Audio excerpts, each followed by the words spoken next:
Comment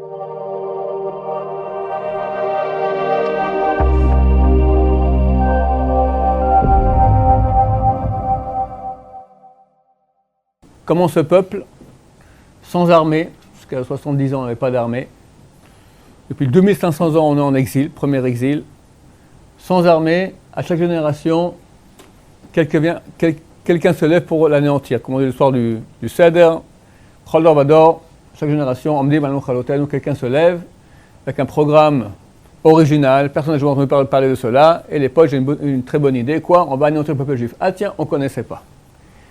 Ce sont des puissances énormes, et nous on n'a rien, aucune armée, rien du tout, sous leurs bottes, et malgré tout, eux disparaissent, et nous on est là, Baruch Hashem. Non seulement cela, on revient maintenant en terre d'Israël, phénoménal. La question se pose, admettons que j'habite encore à Paris, à Estor, et vous déménagez d'un arrondissement à l'autre. Et puis, vous vous appelez, comment tu t'appelles, le nom de famille? Karoubi, Bismuth, Usan, Saban. Votre voisin, Dupont. Martin Dupont. Bon, vous êtes en train de déménager encore dans les cartons. Tout à coup, votre voisin, ding dong, il sonne.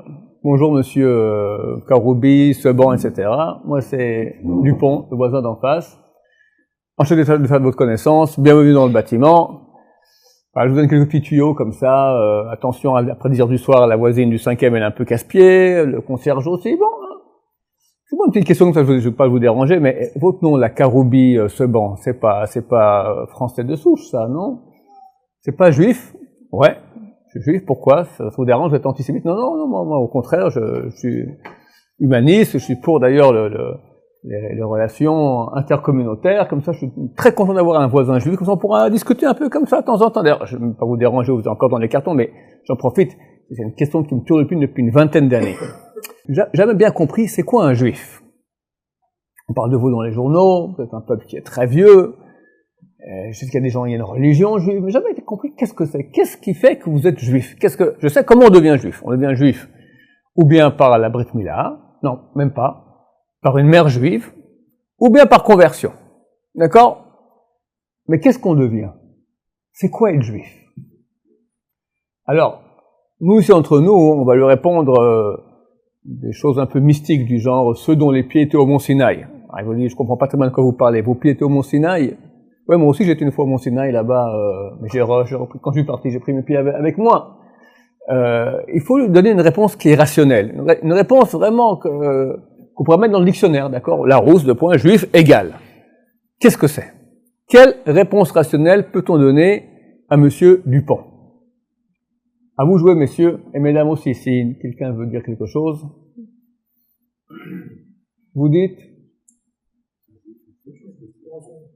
Hein? On veut rationnel. Ce que j'ai vu dans l'histoire de Malbouchi, il va chercher au dot. Un juif, c'est quelqu'un qui reconnaît Dieu et qui le remercie. Par l'intermédiaire de la Torah.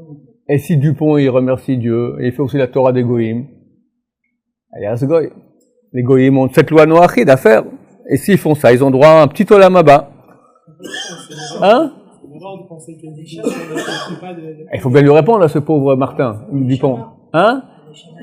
C'est quoi Neshama? Tu dis, c'est une âme. Il dit quoi? Moi, j'ai pas d'âme.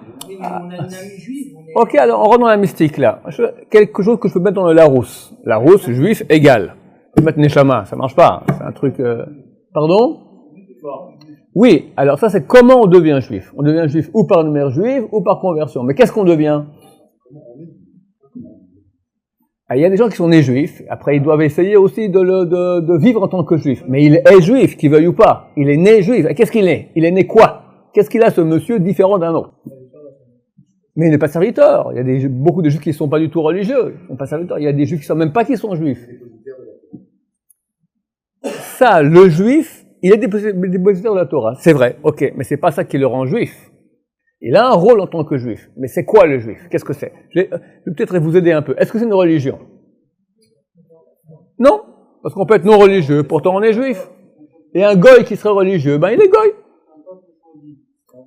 Vous dites un peuple. Alors, descendants. Est-ce que tous les juifs sont descendants d'Abraham, Isaac et Yaakov?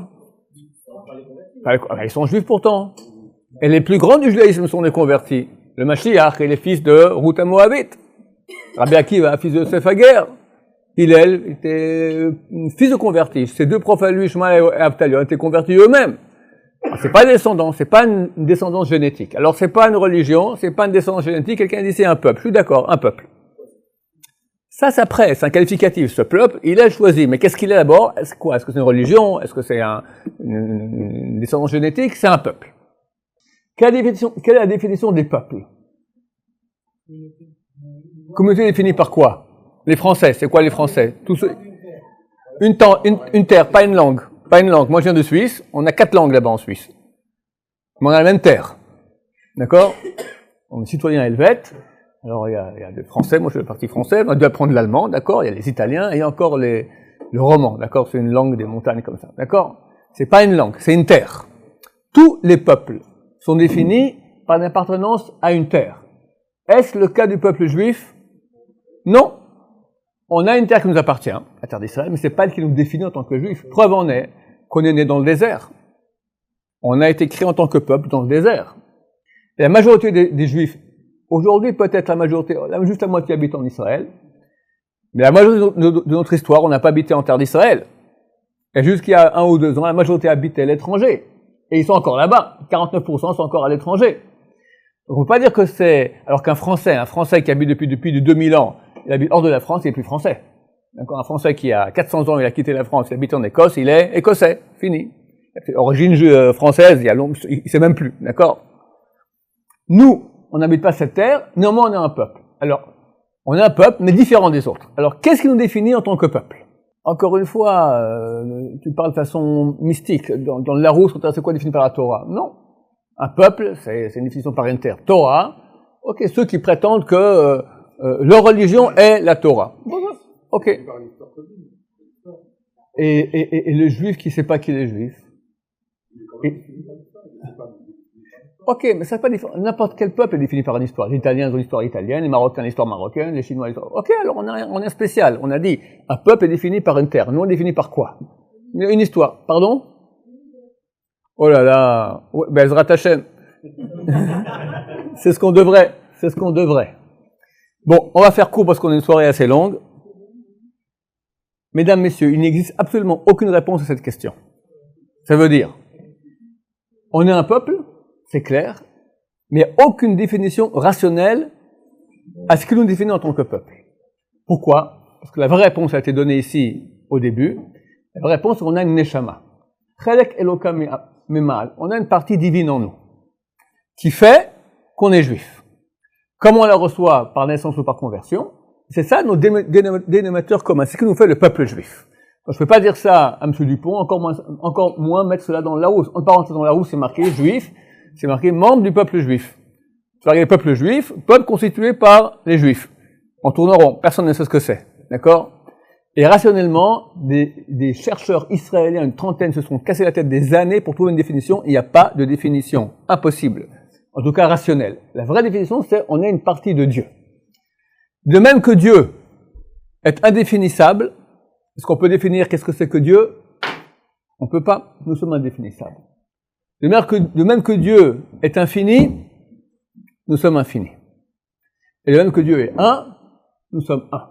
C'est vrai, quand il y a les élections, il y a un peu la bagarre, mais quand même, on se sent proche de notre peuple plus que des autres.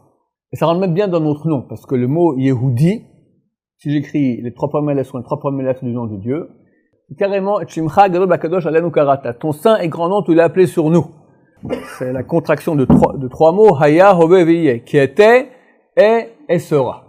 Donc il faut comprendre un peu qui on est. Nous sommes des êtres ayant une neshama divine, c'est-à-dire infini, qui était et sera. Infini, divine, éternelle. C'est quoi le goy? Goy signifie en hébreu corps. D'accord? Gvia. Goy signifie des corps. Pourquoi? Parce que eux sont dans le monde du fini. Nous on est infini, eux sont finis. Quand on fait une mitzvah, on crée une réalité infinie. Le mot mitzvah, je vais dans votre sens à vous, Mem, Tzadik, Vav, Hei. Les deux dernières lettres du mot mitzvah sont les deux dernières lettres du nom de Yud, Kevavke. Les deux premières, Mem et Tzadik, sont en Atbash. C'est quoi le Atbash? Atbash, c'est un alphabet mystique, où la première lettre, Aleph, correspond à la dernière, Taf. Bet, et deuxième, correspond à l'avant-dernière, Shin. Gimel, Resh, Dalet, Kouf, etc. Les lettres, Mem, Tzadik en Atbash, sont Yud et puis He. Quand tu fais une mitzvah, tu crées une réalité de Yud Kevavke, une réalité de Hayo Veiye, éternelle. Vous savez qu'en maths, combien vaut 1 million de milliards par rapport à l'infini? 0. Hachem nous donne l'occasion de faire toute la journée, sans cesse, grand mitzvah pour les hommes, c'est étude de Torah. Des mitzvot qui sont d'un impact colossal infini.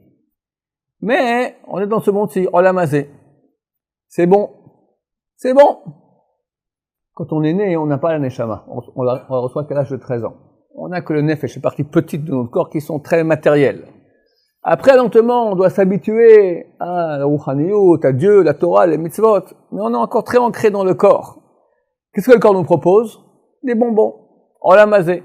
Un monde fini. Et on a des choix quotidiens entre fini et infini. Et comme des crétins, je me mets avec vous, d'accord? Nous tous, on est attirés par ces petites choses du monde fini aux dépens de l'infini. Quand j'ai raconté ça à ma famille il y a quelques années, j'ai marié une fille dernièrement, il y a 2 semaines, et ben il y a 5-6 ans, elle avait 14 ans, et je raconte tout ça, elle me dit, mais papa, c'est pas vrai. On peut pas dire que le fini par rapport à l'infini, ça vaut rien. 0. Les maths disent peut-être comme ça, mais moi je comprends pas. Elle me dit, peut-être l'infini, il est infini, mais ce monde-ci, il est là. On peut pas dire que c'est rien. Ça vaut quelque chose quand même. C'est peut-être très petit par rapport à l'infini, mais on peut pas dire que c'est rien. Elle a raison ou pas? Hein? Pourquoi pas? Elle a raison. Et les maths disent non, ça vaut rien. Alors qui a raison, les maths ou ma fille?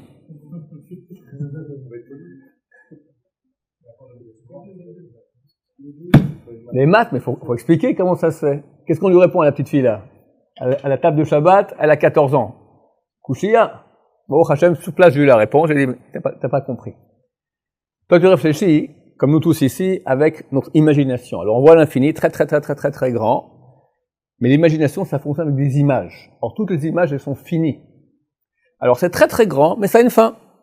Alors, tu vois très grand. Le olam hazé, il est très petit, mais il est là. C'est une erreur. Le olam haba, le monde de Dieu, il est, le monde rouhani spirituel, il est infini. Ça finit jamais. Et le fini par rapport à ce qui finit jamais, il vaut 0. 0. C'est vraiment comme ça. Par rapport à un très grand, il vaut un petit quelque chose. Par rapport à l'infini, impossible. L'infini, ça finit jamais. Quand on fait une mitzvah, on crée l'infini. On est là une vie très courte, tchic-tchac, 70 ans, 80, avec 82 ans, aujourd'hui on dit la moyenne, d'accord? Et chaque seconde de ta vie, tu peux investir dans l'infini ou perdre ton temps pour rien. C'est un bête midrash, je fais un peu de pub, Rav Emmanuel, d'accord? Tu peux venir avoir tellement de Torah, jour et nuit. Non, il faut aller travailler un peu plus d'argent, un peu les vacances, un peu ci, un peu ça, mais tu perds ton temps, tu perds ta vie. Mais c'est bon. Alors j'ai encore une petite fille à la maison, elle a 16-17 ans, mais à l'époque elle avait 3 ans. J'ai fait une expérience avec elle, devant toute ma famille, c'était la plus petite. J'ai mis devant elle un bonbon, un beau bonbon rouge comme ça, au repas de Shabbat, il dit, tiens, un bonbon pour toi, ou bien, rien maintenant, mais 10 bonbons demain. Elle regarde comme ça, elle sait pas quoi faire. Toutes les filles plus élevées, attends demain, t'auras 10 bonbons. Écoute les filles, elle voit le bonbon, à la fin, elle a pris le bonbon. C'est nous. Elle a 3 ans, nous aussi. Hachem nous dit, viens maintenant, prends l'infini. Pas 10 bonbons. 10 milliards de bonbons. Eh non, j'ai un petit bonbon ici qui est tout bon. Reste au lit un peu plus le matin. Elle passe venir chercher ta temps. Après tu cavales, tu sautes un peu des passages. Shabbat, on va manger et boire. Et puis on va laisser aller une petite demi-heure de Torah. L'essentiel, on est que Shabbat, n'est-ce pas? Manger, boire, dormir. Il n'y a plus de Shabbat. Et tu peux lire le journal, regarder un peu tous les appareils aujourd'hui, d'accord, addictés à cela. On perd notre vie. pour des petits bonbons qui valent rien. Dieu a créé dans ce monde deux choses. La vérité et le mensonge. C'est quoi la vérité? On a lu maintenant dans les parachiotes sur Abraham Avinu. Abraham Avinu, il est appelé dans la Torah, dans Yeshaya, il est appelé Abraham Ohavi, celui qui m'aime. Pourquoi? Rambam, à la fin de Chotchouva, il dit, parce que il a fait les mitzvot, pas pour un mérite, pas pour Olam Haba, pas pour le paradis, il a fait parce que c'est le Emet, la vérité. Un amoureux de la vérité. Nous voulons aussi ressembler à Abraham Avinu. C'est marqué, chacun doit dire, quand viendront mes actions, arriveront mes actions à celles de mes ancêtres, Abraham, Isaac et Yaakov. Qu'est-ce qui est vrai, qu'est-ce qui est faux? La Gemara dans Traité Shabbat, page 104, dit, Emet kai sheker lo kai. C'est de l'araméen. Emet, la vérité, elle est, elle reste. Elle demeure. Le mensonge, il demeure pas. Il y a des mensonges qui durent longtemps. La chrétienté 2000 ans déjà, l'islam 1400 ans bientôt. Mais ils vont disparaître. La vérité, elle reste pour toujours parce qu'elle est... Qu'est-ce qui est vrai? Qu'est-ce qui reste? Ce stylo, il est vrai? Oui, sa vérité, elle est super futile. Ce stylo-là, dans 1 ou 2 ans, il n'existe plus. Cette table. Combien de temps de vie elle a cette table à vivre? À exister? 50 ans à tout casser. Le bâtiment. Allez, 500 ans à tout casser. Et encore, je suis gentil, 500 ans. La planète Terre. Nous, on dit en l'an 1000, tout est terminé. Dans 221 ans et quelques mois. D'accord? Mais même les scientifiques, on va dire, dans quelques dizaines de milliers d'années, millions d'années, ni soleil, ni terre, ni rien. Tout disparaît. Qu'est-ce qui va rester? Une seule chose, Hachem. Haya, Hove, Veye. Qui était, est et sera. Et tout celui qui s'est branché avec Hachem. Quand on fait les mitzvot, on crée des réalités de Hachem. En nous. On devient infini. On devient éternel. Tout ce monde-ci, il sert à rien. Il disparaît, c'est du sheker. Sheker, c'est un mensonge, c'est rien, c'est un flop. Rien du tout. C'est un émet qui reste pour toujours. Et on est aveuglé par le flop de ce monde tous les jours. Et il y a une bataille à faire sans cesse. Savoir. Attention, c'est un flop, t'investis dans rien. Investis dans ce qui est, dans ce qui va rester. Ça, c'est la vérité. Il y a le maître du mensonge. Il est né quand? Shabbat prochain. Shabbat prochain, on va lire dans la paracha. Rivka est enceinte de 2 enfants. Yaakov et Esav. Yaakov, on a dit qui c'est. Yaakov, Ishtam Yoshevo Alim. Il est au Bet Midrash, ici chez Rav Ben Simon, il suit la Torah. C'est un Torah, rien aucune mitzvah qui est plus grande que cela. Chaque mot de Torah équivaut à 613 mitzvot. Alors, on fait très bien fait le calcul que, en 1 minute, on peut dire 200 mots de Torah. 200 fois 613, combien ça fait? Un peu plus de 120 000. Quand c'est dur, t'es fatigué, ça vaut fois 100. Ça vous fait déjà 120 000, 12 millions. Shabbat, ça vaut fois 1000, 12 milliards. 1 minute! 1 minute de Torah, 12 milliards. Ça, c'est Yaakov. Esav, qui est-il? On a dans la paracha un verset où on nous dit que Esav était surnommé Edom. Edom. Pourquoi est-ce qu'on a surnommé Esav Edom? Quelqu'un sait-il? Il était roux. Pas pour ça qu'on l'appelait Edom. Il aimait la chasse, il aimait le sang. C'est pas pour ça qu'on l'appelait Edom. Plat de lentilles, très bien. Quoi plat de lentilles? Parce qu'il a mangé les lentilles rouges, alors à cause de ça on l'appelle Edom. Il a mangé, à cause de ça il est devenu tout rouge. Qu'est-ce qui s'est passé? Non. Non. Ah vraiment, à ce moment-là, c'est pas pour ça qu'on l'appelait Edom. Il a dit?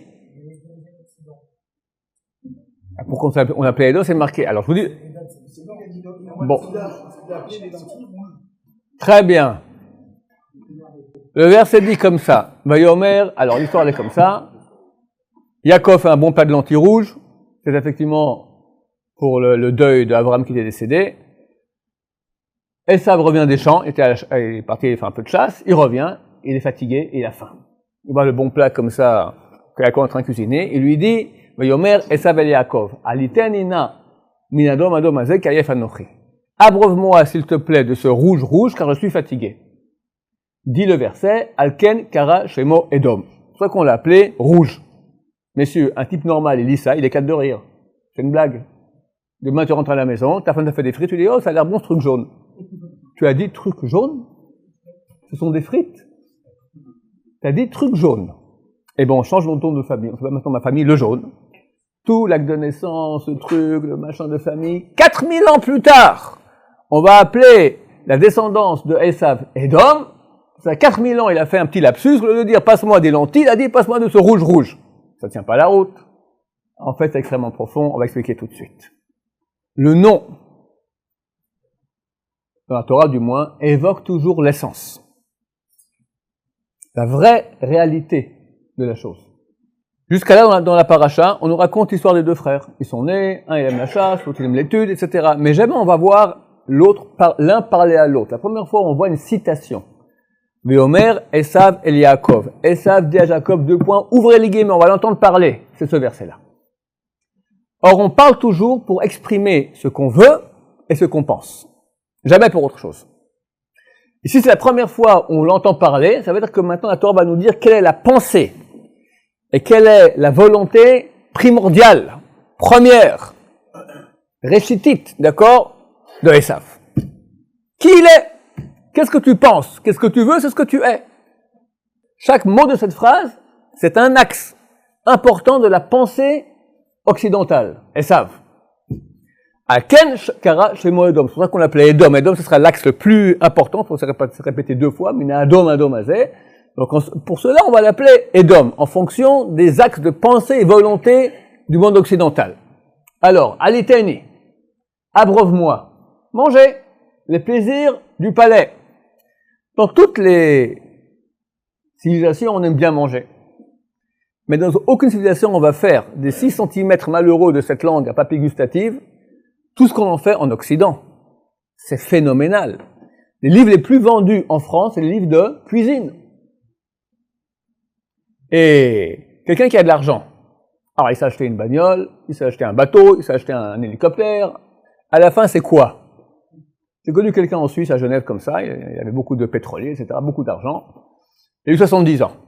Sa femme doit lui trouver un cadeau pour ses 70 ans. Qu'est-ce qu'elle peut bien lui faire? Il a tout. Une bouteille de vin qui a son âge. Hein? La Gemara, elle dit que le sachar, le mérite de Rechaim dans ce monde, c'est le vin. Quelqu'un, il a déjà tout eu. Tous les pierres de ce monde. Le vin, c'est encore plus. C'est fin. Il y a de la noblesse. Il y a aussi de la frime. D'accord? Combien coûte une belle bouteille de vin de collection dans les grands restaurants français? 20 000 euros. Ça veut dire 500 euros la gorgée. C'est pas mal, hein? Faut pas la boire d'un coup, glou, glou, glou, comme ça, 2 000 euros. Pour combien de temps? Tu prends une gorgée, allez, à gauche, à droite, devant, derrière. 20 secondes, 30 secondes, ça devient dégueulasse après. 30 secondes, 500 euros. Dommage qu'Hachem n'a pas mis des papilles gustatives dans l'œsophage. Au moins, on aurait encore profité un peu. Non, que 6 centimètres. Mais les gens payent. Et les gens profitent. C'est pas de la blague. Parce que c'est un plaisir. C'est unique dans l'histoire. Les restaurants comme aujourd'hui. J'ai eu un élève il y a 2-3 ans, il paraissait trop longtemps chez nous, il était pâtissier. Il m'a montré des revues de pâtisserie, des appareils pour le chocolat. Il m'explique les combines qu'ils font. Ils font tomber, remonter la température, redescendre, tout ça, pour arriver à affiner tout ça, pour faire des trucs de malade. Pourquoi? Pour quelques secondes de plaisir de Olam Hazeh. Une vraie séance. Et après, lui tournait dans c'est pas cachère, dans des différents restaurants, il fait des voyages même à l'étranger pour apprendre tout ça. Quelques centimètres. Ça, c'est alitene. Typiquement occidental. Animal. C'est une fonction animale primaire. Mais, en Occident, on va pas se prendre pour les animaux. On va dire alitene na. Na, c'est quoi? S'il te plaît, je suis poli, je suis bien éduqué, je suis civilisé. La civilisation, c'est où? Dans le monde. L'Occident. C'est pas les Africains, c'est pas les Sud-Américains, c'est encore moins les Asiatiques. L'Occident, c'est nous la civilisation. On est poli, on est bien. On sait manger comme il faut. Il y a toutes des lois. Je me souviens dans ma jeunesse, Interdiction de mettre les coudes sur la table, ça se fait pas. T'as fini, tu mets la fourchette et le couteau. Ils nous envoient dans les... Ils marchent même, d'accord? Aliteni min adom hazeh, abreuvement de ce rouge du sang. Les Arabes, quand ils explosent, d'abord, ils sautent lui-même, idiot, d'accord? En plus, des fois, il se fait sauter d'autres Arabes qui sont dans le bus avec lui. Et en plus, Stam, c'est pas propre, il y a des membres barbares. Les Allemands, qui étaient le summum de la culture, Deutsche Kultur, occidentale, t'as un numéro, on te rate pas, on t'appelle exactement quand il faut, en groupe, on te met, on te gaze, on te brûle, 17 000 tous les jours à Auschwitz, dans les bons jours de Auschwitz. Et pas comme ça, on te fait rentrer, on n'est pas barbare, il y a de la musique. On joue Tchaïkovski, comme ça.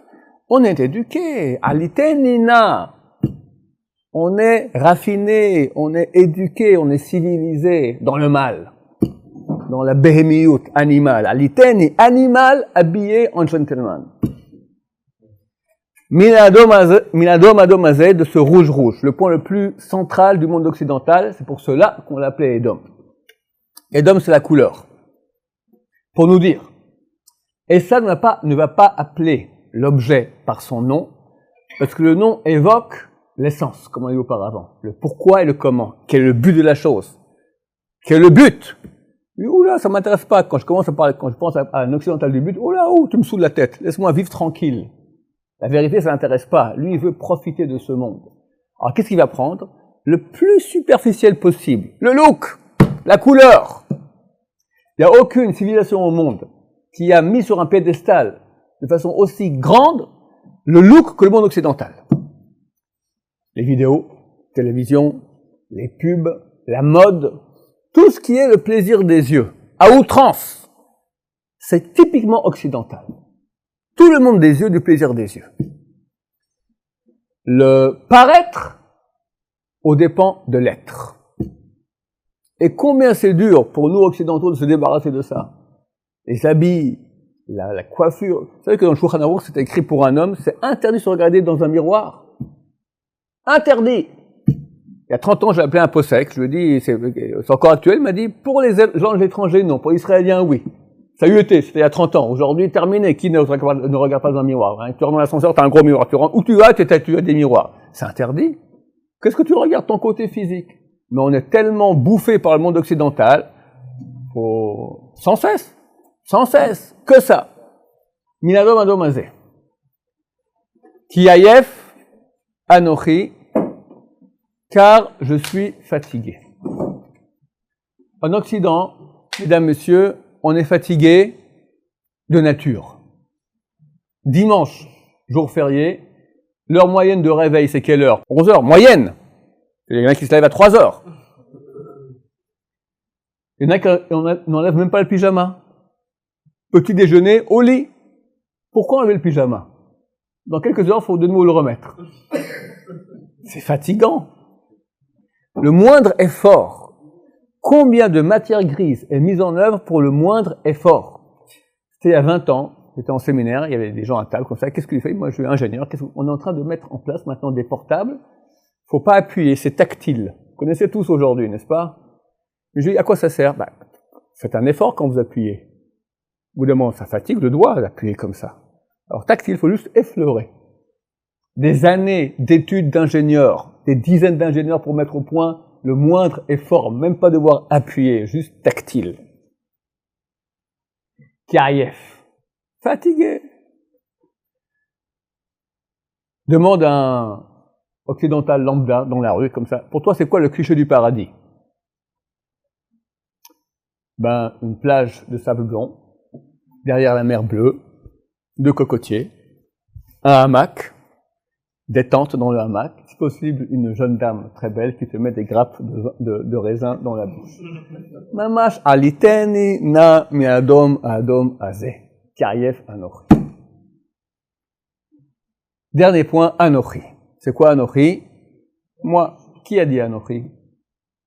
Hachem. Premier mot des 10 commandements, anochi Hachem Elokecha. Je suis l'Éternel ton Dieu.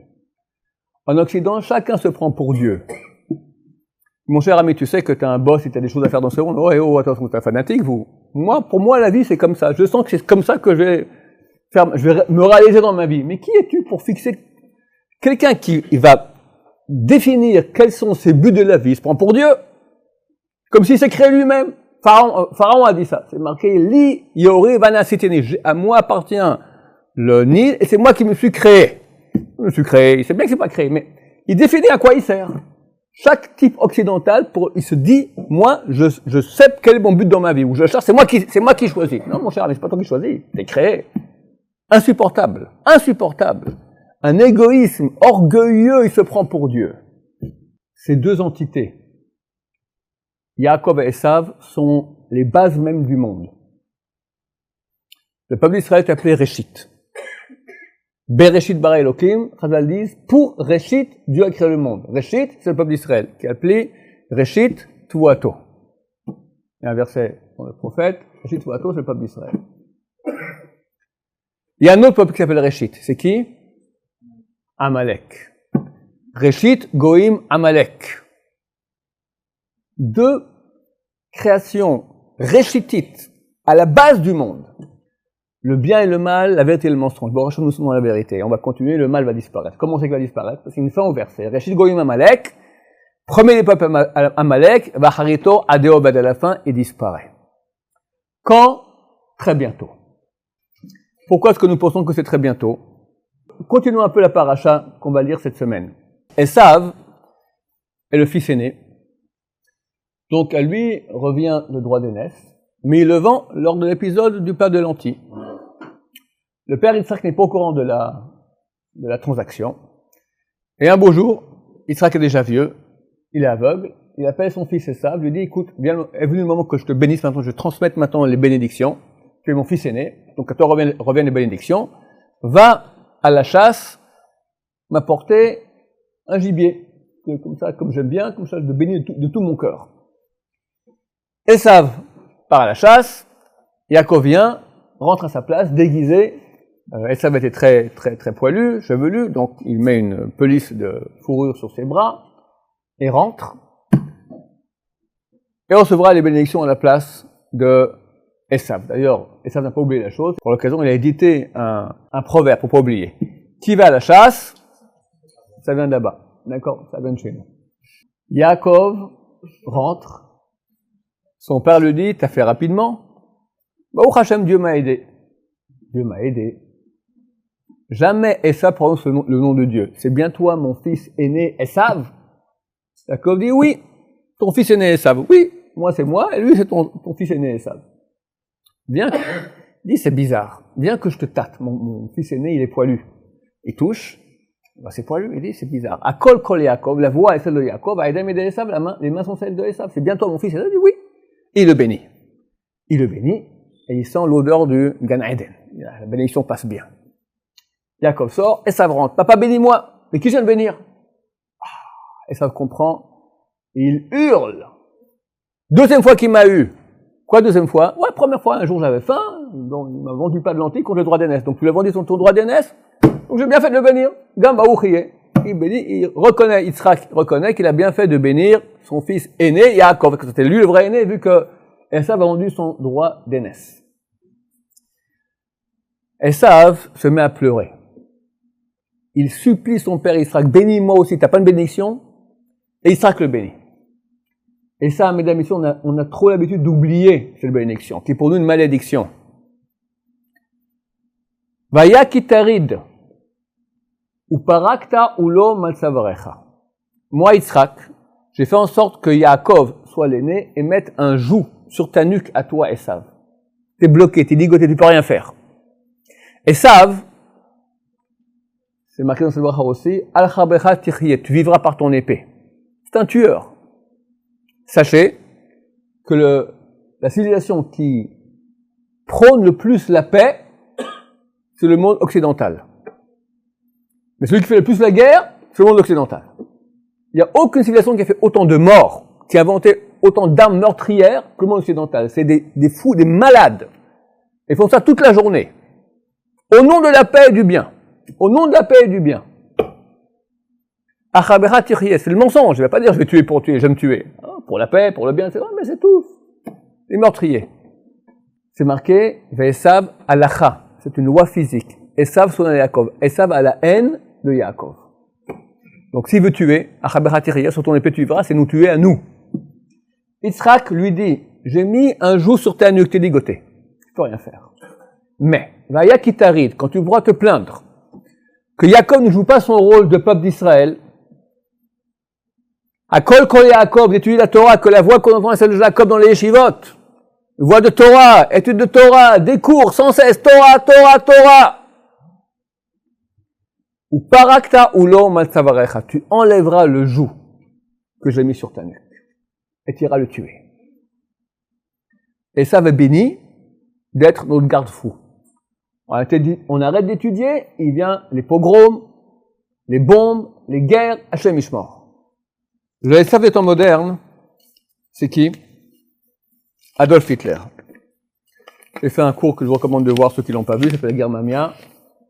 J'explique vraiment pourquoi c'est la même chose. D'ailleurs, la valeur numérique de Adolf Hitler, c'est la valeur numérique du mot Esav.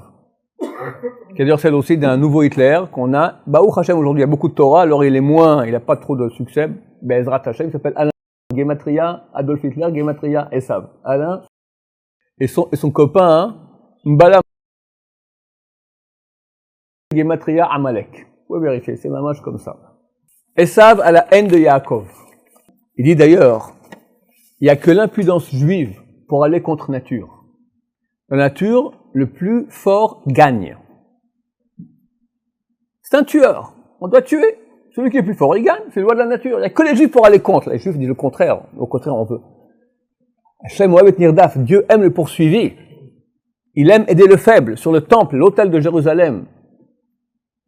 Hashem n'acceptait que des animaux qui étaient poursuivis et pas poursuiveurs.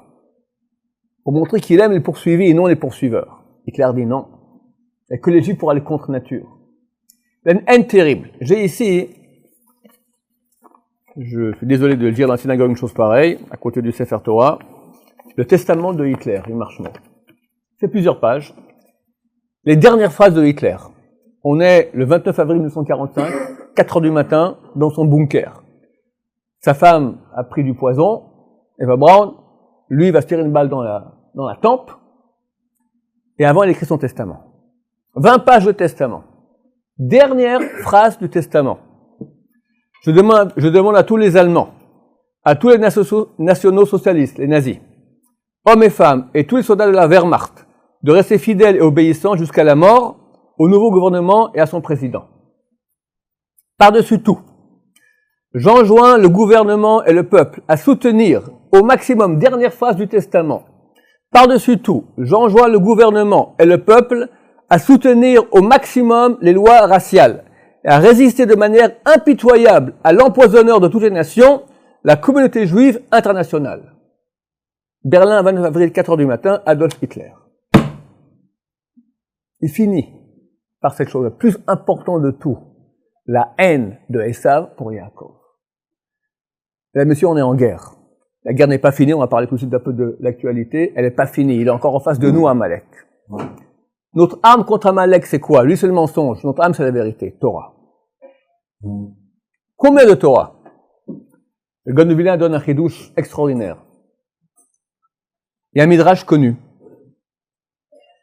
Lorsque Yitzhak vient tâter Esav, il dit, c'est bizarre, Hakol kol Yaakov, v'adam ede Esav. La voix est celle de Jacob, et les mains sont celles d'Esav. Chazal ont fait un midrash, ils ont dit.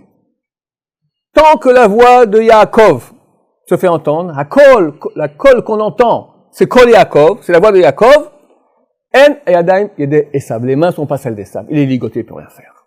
Tant que la voix de Yaakov retentit dans les yeshivot, on entend le son de la Torah, kol la Torah. Il y en a qui ont dit que ça donnait le mot culture en français. Kol Torah, culture. Je ne sais pas si c'est vrai, peut-être. Tant qu'on entend la voix de la Torah dans les yeshivot, les mains ne sont pas celles d'Esav, il ne peut rien nous faire. Ce midrash, il correspond absolument pas au verset. Que dit le verset? Le verset dit, Hakol kol Yaakov, la voix est celle de Jacob, et les mains sont celles d'Esav.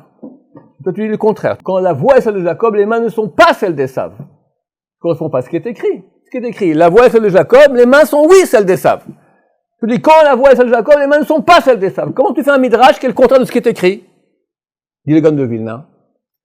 Vous voyez dans le Sefer Torah, dans le Chumashim, Comment écrire le mot kol?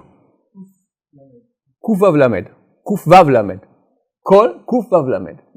Le premier mot, hakol, est écrit hey, kuf lamed. Sans le vav. Le premier est sans vav. C'est écrit hey, kuf lamed, sans le vav au milieu. Le deuxième, il y a le vav au milieu. Kuf vav lamed. Comment on peut lire hey, kuf lamed, sans le vav? Ça fait quoi? Hakel. C'est quoi hakel? Allège. Pas que tu arrêtes d'étudier.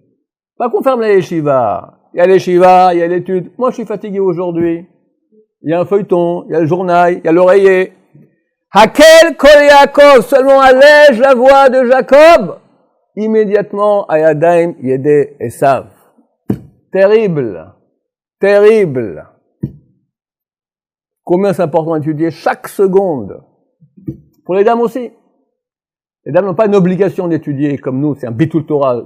Écrit que Dieu est prêt à pardonner l'adultère, avodah zara et l'assassinat, mais pas bitul Torah. La raison est simple. Quelqu'un fait un péché, aussi grave qu'il soit. Il a créé une réalité de mal. Le mal, il est fini. C'est dans le monde du fini. Quand tu arrêtes d'étudier, tu fais un manque de combien? D'infini! La Torah, c'est infini. Donc, le mal que tu fasses, aussi grand qu'il soit, il a une fin. Mais le manque que tu as créé lorsque tu arrêtes d'étudier, il est infini. Infini. Comment je peux pardonner une chose pareille?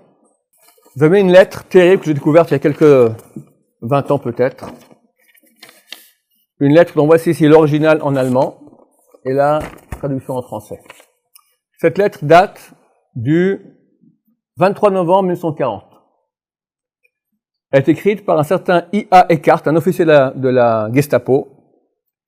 Elle s'adresse aux dirigeants des districts des régions conquises de l'Est.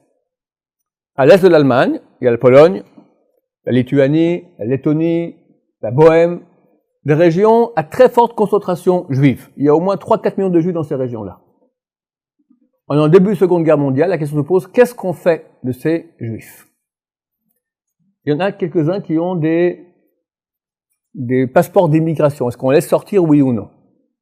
Alors, je vous lis la traduction de la lettre. Cracovie, le 23 novembre 1940. Circulaire émanant de la direction du gouvernement général à l'intention des gouverneurs des districts concernant l'ordre provenant du bureau de la sécurité du Reich en date du 25 octobre 1940. Le bureau de sécurité du Reich, c'est la Gestapo. Il y a déjà une première lettre qui est arrivée le 25 octobre 1940. Maintenant, c'est un supplément le 23 novembre, un mois plus tard, interdisant l'émigration des Juifs des régions conquises de l'Est. Deuxième lettre qui va dire qu'on n'a plus le droit de laisser les Juifs sortir des territoires conquis de l'Est. Elle explique. Concernant l'ordre du 25 octobre 1940, le bureau de la sécurité du Reich m'a communiqué la chose suivante. Étant donné que les possibilités d'émigration des Juifs hors des frontières du Altreich, les districts de l'Est, du Mérens, la Moravie et de Bohème sont déjà limités, à la demande du maréchal du Reich, c'est Hermann Göring et Marshmo, ont été encore diminués, je le demande de refuser toute demande d'émigration. On lit un peu trop facilement aujourd'hui cette lettre à Netanya, 78 ans plus tard, mais cette lettre est terrible. Pourquoi? Parce qu'avant cette lettre, on pouvait encore s'échapper. Après cette lettre, on ne peut plus s'échapper. Même si tu as un visa d'émigration, tu es bloqué. Je demande de refuser toute demande d'émigration. Et là, mesdames et messieurs, la question se pose, pourquoi? Vous, les nazis, vous nous haïssez. Vous voulez une Allemagne Judenrein, purifiée de juifs, sans juifs. Pourquoi vous nous gardez? Les 3-4 millions de juifs qu'il y a ici, il faudrait un beau jour les détruire, les tuer. On sait que ça a coûté extrêmement cher dans l'effort de guerre allemand d'amener les juifs dans les camps pour les brûler, pour les tuer. Tous les trains étaient pris pour amener des victimes dans les camps. On sait qu'il y a des débats houleux entre Hitler et ses généraux à l'état-major. Les généraux disent qu'il faut amener d'urgence des soldats et des munitions sur le front de l'Est contre la Russie. Hitler dit non, priorité, amener les juifs dans les camps. Les généraux disent mais mein Führer, si on continue comme ça, on va perdre la bataille. Les juifs d'abord. Mais si on perd la bataille, on risque de perdre la guerre. Et ils ont perdu la guerre. Qui a conquis Berlin? Pas les Américains, les Russes. Au procès Nuremberg, je crois que c'était Ribbentrop, un des généraux là-bas, il a dit, si on avait réussi à stabiliser le front russe, on n'aurait pas perdu la guerre. Et pourquoi ils n'ont pas réussi à stabiliser? Parce que Hitler a dit, il faut amener maintenant les trains, pas pour des renforts pour le front, pour amener les Juifs dans les camps. C'est idiot. Tu veux une Allemagne Judenrein, tu n'auras plus d'Allemagne. Il n'y a plus d'Allemagne. Sois plus intelligent. Tu ne vas pas conquérir le monde entier. Tu ne vas pas arriver en Australie, tu ne vas pas arriver en Chine, tu vas pas... Foulez tous dehors. Dis, dans 30 jours, chaque Juif qui sera encore dans le territoire sera passible de mort. Ouvre les frontières. Tout le monde sort. Tu refermes. Tu as une Allemagne Judenrein, sans Juifs, puissante. Pas besoin d'utiliser maintenant les trains pour amener les Juifs dans les camps. Tu es super fort. Pourquoi Hitler s'entête à dire non? Je suis prêt, littéralement, à perdre la guerre, mais au moins j'amène les Juifs dans les camps. La Gestapo, mesdames, messieurs, répond. Je demande de refuser toute demande d'immigration. Il explique pourquoi. Une immigration des Juifs de l'Est entraînerait une régénération spirituelle et durable du judaïsme mondial. On ne parle pas maintenant de tuer les corps. On parle d'empêcher une régénération spirituelle et durable. Hitler a écrit dans Mein Kampf, ça fait 4000 ans que ce peuple dure. Comment ça se fait? On veut mettre fin à cette histoire-là. Ce peuple ne sera pas éternel. Comment? Il faut empêcher une régénération spirituelle et durable. Chaque génération, il se régénère. Spirituellement, durablement. Comment on va faire pour empêcher ça? Car de par leur approche religieuse orthodoxe, les Juifs de l'Est possèdent la majorité des rabbins et enseignants de Talmud. Pourquoi il faut amener 6 millions de Juifs dans les camps et les griller là-bas? Parce que parmi eux, il y a une majorité d'enseignants de Talmud. La Torah était là-bas, en Pologne, en Lituanie. En Palestine, il y avait très peu de Torah. En Amérique, on n'en parle pas. En France, presque pas du tout. Là-bas, c'est les centres de Torah. Si on attrape la Torah d'Israël, on aura leur peau. Ils pourront plus se régénérer de façon spirituelle et durable. Fallait perdre, ça vaut la peine de perdre la guerre. C'est Amalek. Amalek, il fait 2000 km pour aller nous tuer dans le désert. Et ce chaud, c'est marqué que c'est comme un bain qui était bouillant. Il saute dans le bain, il est embouillanté. Mais au moins, il a tué des Juifs. Au moins, il nous a eus. La même chose exactement. Il est prêt à mourir. Mais au moins, il va empêcher l'éternité d'Israël. Quelques-uns ont réussi, ils ont réussi à s'échapper. Alors, Kotler, comme chez Feinstein, de ces 2-3 rabbins, la Torah a réussi à se régénérer aujourd'hui. Baruch Hashem, c'est le miracle de l'histoire de Mir. Je vais pas attendre de raconter maintenant, mais miracle extraordinaire qu'on passe par le Japon. Aujourd'hui, c'est la plus grande yeshiva du monde. Ils étaient peut-être 200-300 à l'époque, aujourd'hui ils sont 8000. J'ai un élève maintenant, ils m'ont dit, presque tous les jours, il y a des nouveaux bâtiments. Toujours plus, 8000, 9000, 10 000 élèves sont partis de là-bas. Hitler voulait attraper ça, la Torah d'Israël. Et il continue. De plus, chaque juif orthodoxe de l'Est apporte un renfort important à ces organisations juives américaines dans leur lutte constante pour le renouvellement spirituel du judaïsme américain. Là, messieurs, c'est pas un rabbin qui parle, c'est pas un curé, c'est un officier de la Gestapo, un tueur. Il dit, on doit attraper chaque juif. De plus, chaque juif orthodoxe de l'Est apporte un renfort important. C'est quoi un renfort important? Ce sont des soldats, c'est quoi? Des bombardiers, une division d'artillerie, des tanks. Il met les tests. Il va un shiur de Torah. Il dit Birkat Mazon avec Kavana. Il fait Shema Israël, Shalamita. De ça, ils ont peur. Chaque juif, on recherche chacun dans les armoires, dans les caves, dans les forêts, qu'il n'y a pas un qui échappe. De peur que quoi? De peur que quoi? Torah. Torah. Alors, messieurs, si la Gestapo, elle a compris ça. La Gestapo! Nous, on va dire c'était sympa le cours, on rentre à la maison et dodo!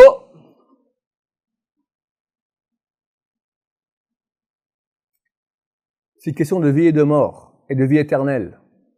Et de vie physique, bien sûr. Parce que si on n'a pas la vie éternelle, on n'a pas droit à la vie physique. Il est où aujourd'hui Amalek? Bernard-Henri Lévy, cette année, au mois de mars, je crois que c'est février-mars, émission à la télévision. dévoile qu'en 1935, les Perses sont partis voir Hitler à Berlin. Et ont trouvé ensemble qu'ils avaient une origine commune, origine aryenne. Les Perses sont revenus en Iran. Perses à l'époque, ils ont changé le nom de Perse à Iran. Parce que Iran, ça fait arien. Je pense que BHL a raison. La Gemara dans Brachot, page 8b, dit Parseim, les Perses, Mekudashim, c'est-à-dire mis de côté, sanctifié de côté, Umezumanim, et invité les Gehenom à l'enfer. Et on ne comprend pas le rapport. Là-bas, la Gemara, elle parle d'un sujet, il y a une phrase comme ça plantée au milieu, aucun rapport. Après, on continue sur un autre sujet. Pourquoi? Les pauvres Perses, qu'est-ce qu'ils ont fait? C'est écrit dans la Gemara, traité Yoma, page 10, qu'à la fin des temps, il y aura une grande guerre entre Rome et la Perse. Rome, c'est l'Occident. Je veux dire, en gros, l'Amérique. La Perse, c'est l'Iran. Ça sonne assez actuel. Qui va gagner? La Gemara dit, réfléchis un peu. Les Romains ont détruit le temple. Les Perses ont construit le temple. Le deuxième temple a été construit sous les ordres de Koresh, qui était le roi de Perse. Il est arrivé, que Dieu lui dit, va construire mon temple. Il a mis un édit dans tout son empire, c'était l'empire perse à l'époque. Tous les Juifs, les Yehudim de Juda, qui veulent aller maintenant reconstruire le temple, allez-y, moi je paye, rentrez. Et ils ont construit le deuxième temple. Donc c'est normal que les Perses, qui sont les constructeurs, vont vaincre les Américains, qui sont les destructeurs. Vous comprenez que nous sommes proches d'une guerre aujourd'hui avec l'Iran, parce que vous lisez un peu les nouvelles. Aujourd'hui, nous sommes le combien? 4-5 novembre, quelque chose comme ça? Quelle date on est? Ça demande demain. Voilà, les sanctions américaines contre l'Iran. Le détroit d'Ormuz. 30% du pétrole mondial passe par là-bas. Trump a dit, aucun bateau iranien pétrolier peut passer par le détroit d'Ormuz. Attends, qui détient le détroit d'Ormuz? Les Iraniens. Les Iraniens ont répondu, ou tout le monde passe, ou personne passe. Je ne sais pas ce qui se passera demain, mais s'ils vont faire comme ça, c'est fini, on part en guerre. À Baruch Hashem, il y a un deuxième avis dans la Gemara qui dit, c'est les Américains qui vont gagner. La Gemara dit, comment ça se fait? Les destructeurs vont vaincre les constructeurs, c'est pas normal. La Gemara donne deux tiroutsim, deux réponses. Première réponse, Gzerat Melechi, t'as rien à comprendre, c'est un décret du roi. Dieu a voulu comme ça, c'est pas logique, mais c'est comme ça. Deuxième réponse, c'est vrai que les Perses ont construit le temple, mais ils ont détruit beaucoup de petits temples.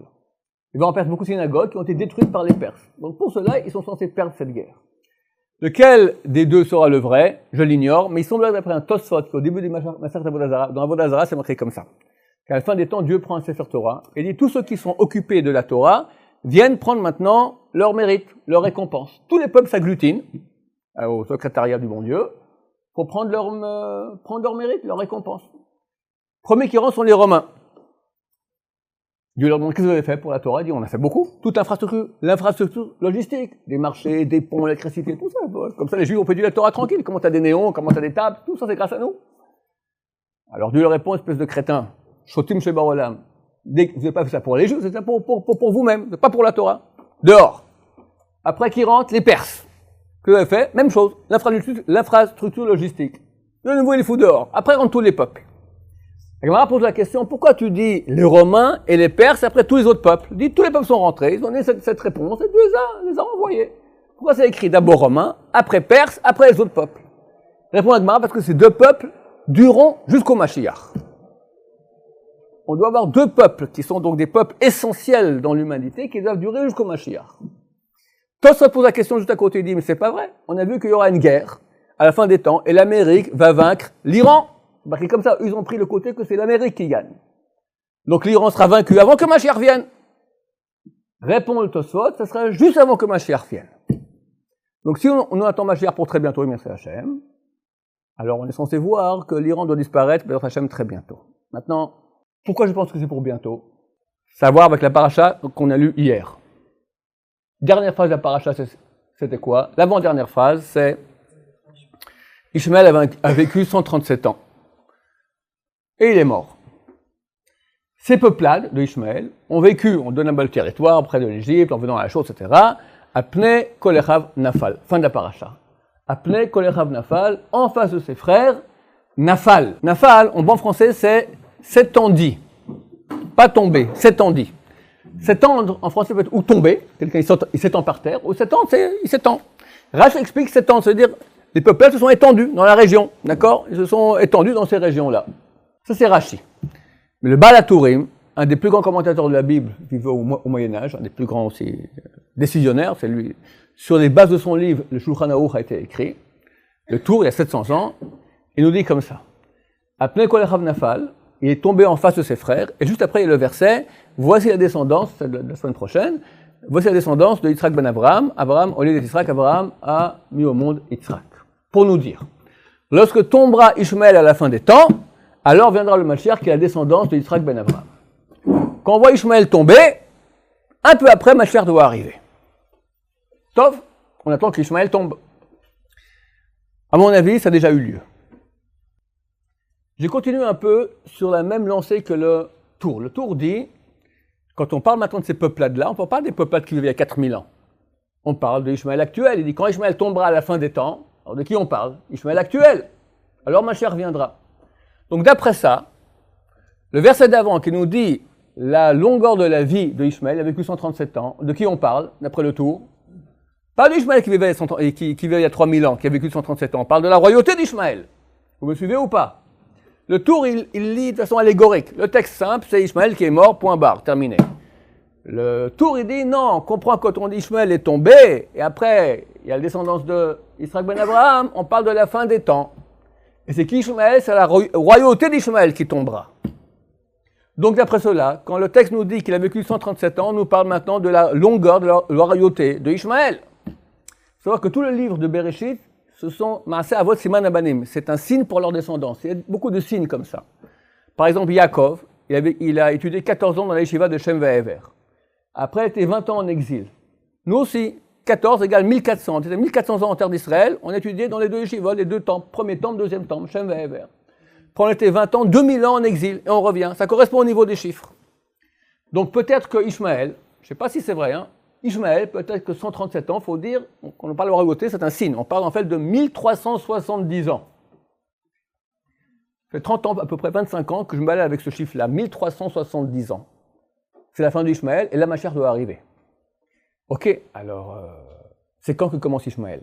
Si on sait quand il commence, la royauté de Ishmaël, on sait quand elle finit. Ben, je ne savais pas.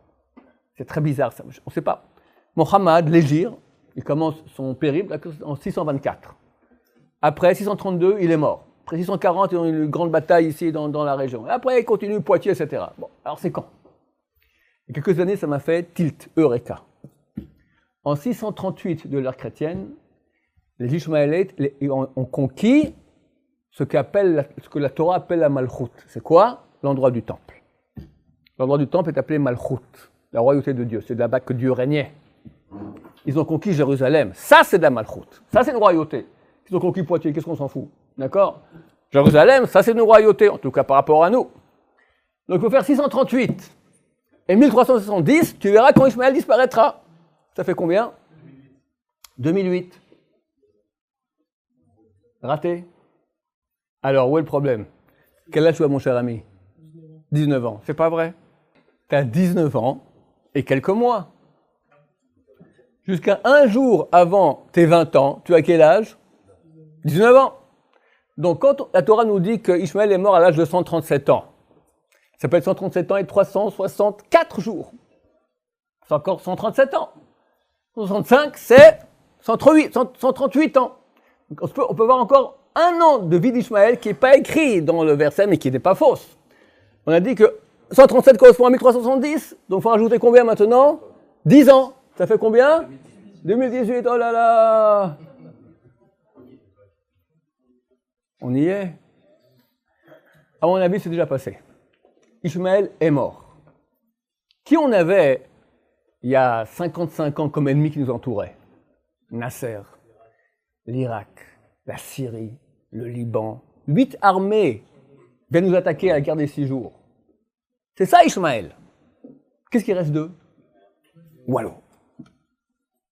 L'Égypte, ils ont fait la paix avec nous, mais ils sont en situation financière lamentable. Il y avait deux pays super forts, hyper dangereux. L'Irak, quand moi j'étais à l'armée, un général est venu nous dire, vous ne pouvez pas vous imaginer quel bonheur nous avons que l'Irak est en guerre contre la Perse. 8 ans ils ont fait la guerre, des millions de morts, Baruch Hashem.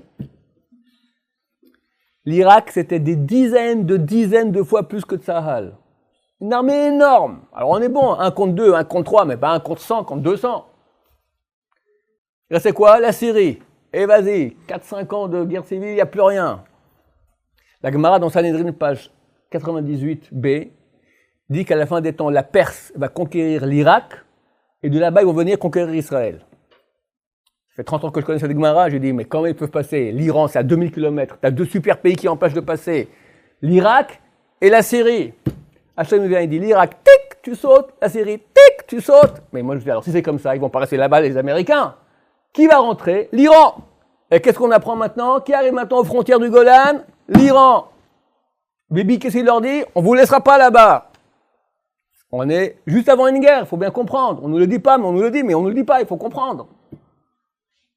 Ils sont là à la porte, la Gemara, elle dit ça. Page 98b, Sanhedrin. D'après ce texte de Sanhedrin, ils sont censés conquérir Israël et venir à Yerushalayim. Shem Yishmor. Gog ou Magog, on appelle cette guerre. Ils doivent mourir à Jérusalem. Dans cette même page de la Gemara, il y a un rabbin qui s'appelle Oula, qui dit que vienne le Mashiach, je ne vais pas être présent quand il viendra. Parce que oulala. Ça va être terrible. Rav Ben Abba Shaul Zatzal, qui était un des grands de Torah, qui est le Ruach HaKodesh, des miracles, il m'a dit personnellement, à mon avis, bien sûr il y aura Gog ou Magog, ça doit avoir lieu, mais sans souffrance. Pourquoi? À mon avis, la souffrance est déjà passée dans la Shoah. C'est pas possible qu'on revive encore une même souffrance comme il y a eu. Donc si le rabbin a raison, et j'espère qu'il a raison, et d'habitude il avait raison, tout ce qu'il a dit c'est toujours réalisé. Entre parenthèses, on était une fois à table avec lui, on est très proche de lui, avec mes parents, ma famille et sa famille. Je lui dis, Kvodarav, nous là à table, on verra Mashiach? Il dit, moi je ne sais pas, mais vous oui. Mon père était présent, il a aujourd'hui 83 ans. C'est pour bientôt, c'est clair que c'est pour bientôt. D'ailleurs, si on voit les textes, on voit ce qui se passe aujourd'hui, c'est incessamment sous peu. Je ne sais pas quand il vient Mashiach. Je ne sais pas. J'ai dit, Ishmaël est tombé. Ça devait arriver jusqu'à 2018, Ishmaël est tombé, c'est fini. Il y avait le dernier qui était encore crié comme un fou, c'était Abou Mazen, là-bas, comment il s'appelle, le chef de l'autorité palestinienne. Trump l'a ratatiné. Fini. Ratati, fini. Il a coupé les vivres, plus rien. Wallo. Ishmaël est mort, ils n'ont plus aucune force. Plus aucune force. C'est fini. Le seul qui parle, c'est l'Iran. Mais l'Iran, c'est pas arabe. L'Iran, c'est perse, c'est différent. C'est vrai qu'ils ont la religion arabe, la religion musulmane, mais ils ne sont pas arabes. Ils sont perses. Et eux sont dangereux parce que c'est Amalek. Et Amalek fait 2000 km pour aller tuer Israël. Et là, ils sont à 2000 km pour venir ici. Ahmadinejad, il a dit, la mission numéro 1 de la révolution islamique iranienne, l'anéantissement d'Israël. Et bon, il y a d'autres choses dans le monde que faire que nous, ça va. Un petit pays de rien qui t'embête à 2000 km. C'est Amalek, mamache. Alors on espère que Gog Magog, ça viendra sans souffrance. Mais peur, il y aura. J'ai l'impression. Parce que s'il doit arriver à Yerushalayim, et nous, on compte tellement pas sur Hachem. On compte sur Tsahal, on compte sur Kippot Barzel, et c'est ch'touillottes. Il faut compter sur Hachem. Compter sur Hachem. C'est marqué à la fin de Yoel. Viniketi damam lo niketi. Je vengerai le sang que je n'ai pas encore vengé. Dieu va régler les comptes. Tout ce qui nous fait souffrir tellement durant l'exil. Vachem shochen betzion, et Dieu demeure à Sion. Fin de Yoel. Il n'y a aucun rapport entre le début du verset et la fin du verset.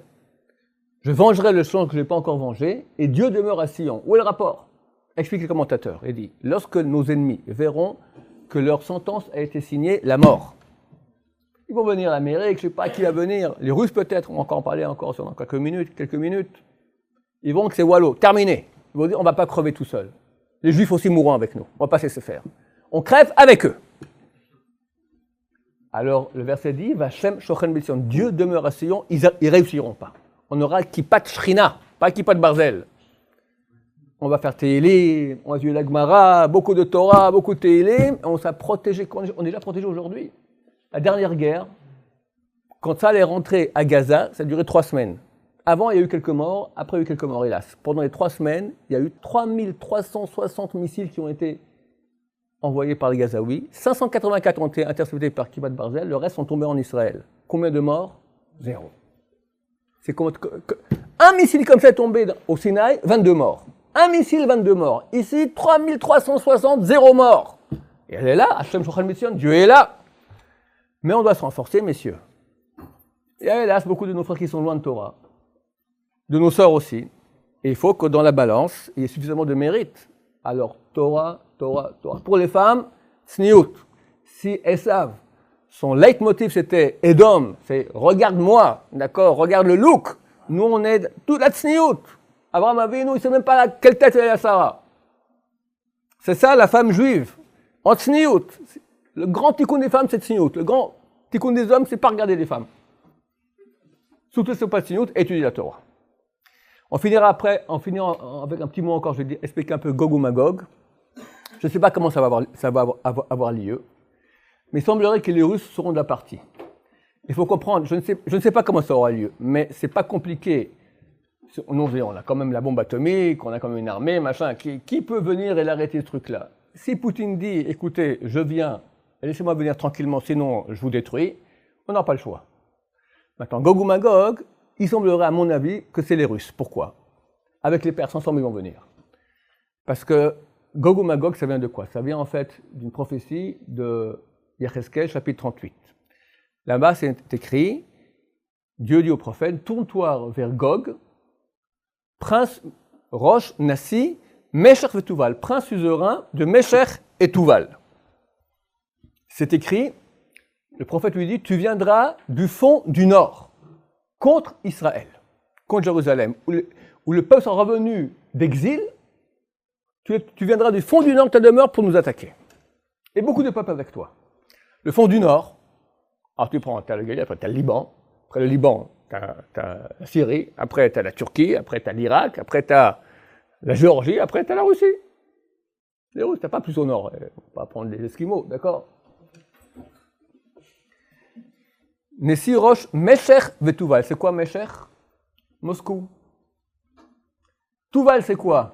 J'ai dit à une conférence dernièrement que je ne savais pas, quelqu'un m'a écrit, Tuval, il semblerait que ça correspond à la capitale de la Géorgie, juste au nord de Jérusalem. Tbilissi. Tuval, Tbilissi. Donc il semblerait que ça viendra de là-bas. Je ne sais pas quand ça sera. Mais ça sent le roussi. Comprenez qu'à chaque moment, une guerre peut éclater. Trump, c'est un rentre-dedans. S'il rentre dedans en Syrie, en Iran, il fait guili-guili à Poutine, Poutine ne va pas hésiter. Il ne va pas hésiter. Je ne sais pas comment ça sera. Mais on a une seule chose à faire maintenant, faire tchouva, se rapprocher d'Hachem. C'est marqué que doit faire l'homme dans cette même page 98b de Sanhedrin, que doit faire l'homme pour être sauvé des douleurs d'enfantement du Messie, et à Sok Batora ou Gun Chassadim. Qu'il soit affairé à la Torah, étude de Torah et à l'entraide. Alors que nous nous bénissons tous de voir bientôt Mashiach Berachamim et qu'on soit affairé à l'entraide et à l'émoud de la Torah. Je bénis le Rav Ben Simon, que sa communauté grandisse avec beaucoup de Torah, Bezrat Hashem.